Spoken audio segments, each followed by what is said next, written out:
Эрцэргийн албан эрт төртэй хагаад эх орны хүү болоод хайртай бүсгүй нөмөө чамда удахгүй яваад ирнэ за. За. Ингээд хайрын гэлөө.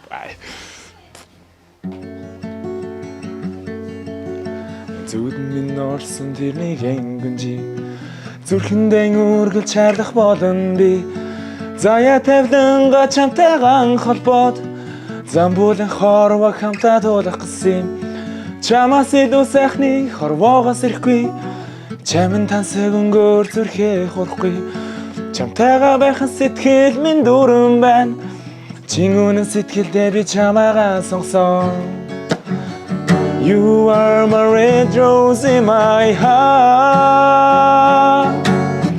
You are my sunshine too bright You are my rainy too bright I'm forever with you my love Зүрхэн хэлбэртэй миний удаан газар Зүрхэн чиний сарнаа ургаж байна Зүлэн үсэх тэрэл хайрын бороонд Зүрхэн тэр сарныг минь насалдаг юм шүү Буруу зүвийг цагалдаг эрхийн хорвоод Бурхан чамайг надтай уучлсан Чамд дүрлгийн заяаг минь хөтлөөд Чамайг хайрлаж бурхан надад тушаа You are my red rose in my heart You are my sunshine too bright You are my rainy too bright I'm forever with you my love ээжигээ дүүнрээгээ тэгэл ах хичээгээ аавыгаа ер нь хамаатад бүгд санаж та найз бас найз өхнөд санаж. Манай найз хүн ч одоо солонгос сурдаг байхгүй. Хол байх хэцүү үед л хэцүү зүүн амар их санаж. Саяхан ирээл яг уулзалтаар ирэхэд нэгэл яг 10 минут уулзчихал 20 минут ч лөө яг цагаас харахгүй. Яг уулзчаал явангууд нь үргэлжлэл санаал чөлөөгөр гараад уулзж байгаа л анги дээр босоод ирэнгүүтээ дахиад санаал. Тэгээ уцаар ярихын хувьд бол аав ээжтэй холбогдчиход дахиад жоохон сэргэлэнтэй даргаасаа гуйж байгаа. Найз ихтэйгээ давхар яриад. Тэг тиймэрхүү байгаа да. Хөгжим их сайн тоглодог юм байна. Сайхан ч дуулдаг юм байна. Урлагийн ангийн оюутан байж байгаа цэргийн албан татагдаж ирсэн үү? Гүү би одоогоор санхүү эдийн засгийн сургуулийн маркетингийн 3 дахь курс оюутан.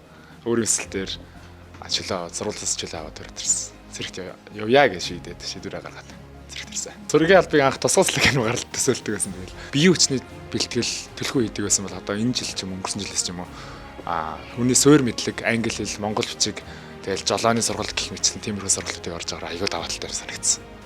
Танаа цэргийн анги дээр тэгэхээр англи хэлний сургалт, жолооны сургалт бас явдаг гэсэн үг. Тийм. Саяхан манай анги дээр жолооны Б ангиллын сургалт явагдаад туссан. Манай онж аваадаас баг бүгдээрээ шахаа төгсөөд талхицсан. Бүгдээрээ баг жолооч болоод талхицж байгаа. Одоо өргөжлөлөө англи хэл, монгол бичгийн анх шатны хичээлүүд сургалтууд орж явагдана гэдэг. Одоо хуваар нь зоогдсон хичээл ном бүх юм бэлэн болцсон байж байгаа. Хамгийн их анхаарал татж байгаа нэг зүйл байна л да. Өөрөө шүдний аппараттай юм биш үү? Ер нь одоо сар болгон явж чангалуулах хэрэгтэй байдаг байх. Яаж энийг зохицуулж ийн вэ? Би аппарат зүгт 3 жил болж байна. Анх зэрэгт ирэхэд штабын дарга юу гэдэг. Сар болгон чөлөөгөр гараад аппаратаа чангалуулаад буцаа өрөөд ирдэг гэд анх хэлжсэн. Шүдний аппарат явах тийм хориглох тийм саад болох зүйл байдаг юм л аппаратаа ч гэсэн явж болт юм л гэдэг яг зэрэг татагтаал мэдсэн дээ. Эх орныг зүгээр л хилийн зурвасаар ерөөхдөө боддог байсан. Тэнгүүд яг өөрөө цэрэг болоод эх орныхаа төлөө үүрэг гүйцэтгэх болоод ирэнгүүд тийм хариуцлага хүлээгээд ирэнгүүд эх орн гэж яг ямар үнцэнтэй байдгийг амар биеэр илүү мэдрээд тэрний яг сайхныг мэдрэл явж байна да.